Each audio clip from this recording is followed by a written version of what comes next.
The fifth game of the NFL playoffs this year is Sunday at 8 o'clock. We have the 7 seeded Pittsburgh Steelers at the Kansas City Chiefs, the 2 seed in the AFC.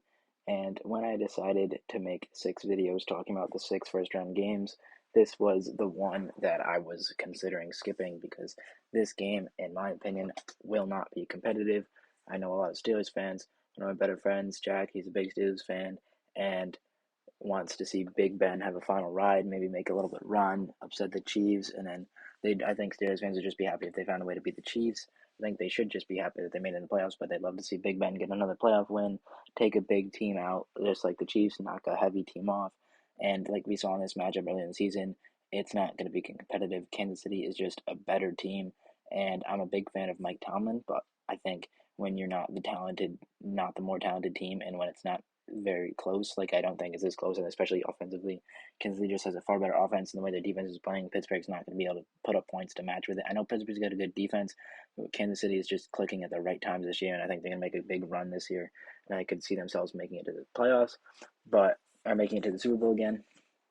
But Mike Tomlin, he's a really good coach, but I feel like he's very stubborn, and he's not the type that's willing to reach all the way into his bag of tricks and pull off some trick plays, because that's what I think is going to need to get this game going the way they need it to go.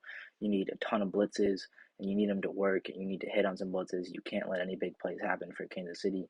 You got to hope Tyreek Hill is still out with some sort of ankle injury that he was in a Denver game, and you got to pull out some things on offense because their offense isn't very good.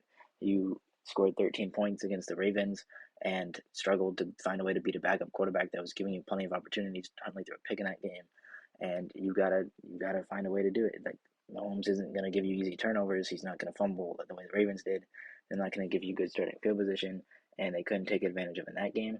And you gotta blow the stops. They did this little flea flicker here, and Big Ben just threw it right away. You gotta do some end arounds. You gotta have some. You gotta have Chase Claypool throwing downfield. Fryer move's got to be amazing. You got to pull out all the stops. You got to do everything you can to make it semi-competitive. And if everything goes to plan, I still don't think it's enough. Maybe they can make it competitive. I think that's the best case scenario for Steelers fans. But I think Mahomes and the Chiefs and their defense, who's been playing really well of late, I think they just get it done, and they're gonna make Pittsburgh look bad. I think they're gonna make it look like they shouldn't have been the team to get in. I think there's far more teams in the AFC that could have put up a better chance. My final score is going to be Kansas City as probably somewhere in the 30s, maybe in the 40s, and Pittsburgh under 10. That's my final prediction. I don't think it's going to be close. Sorry, Pittsburgh fans.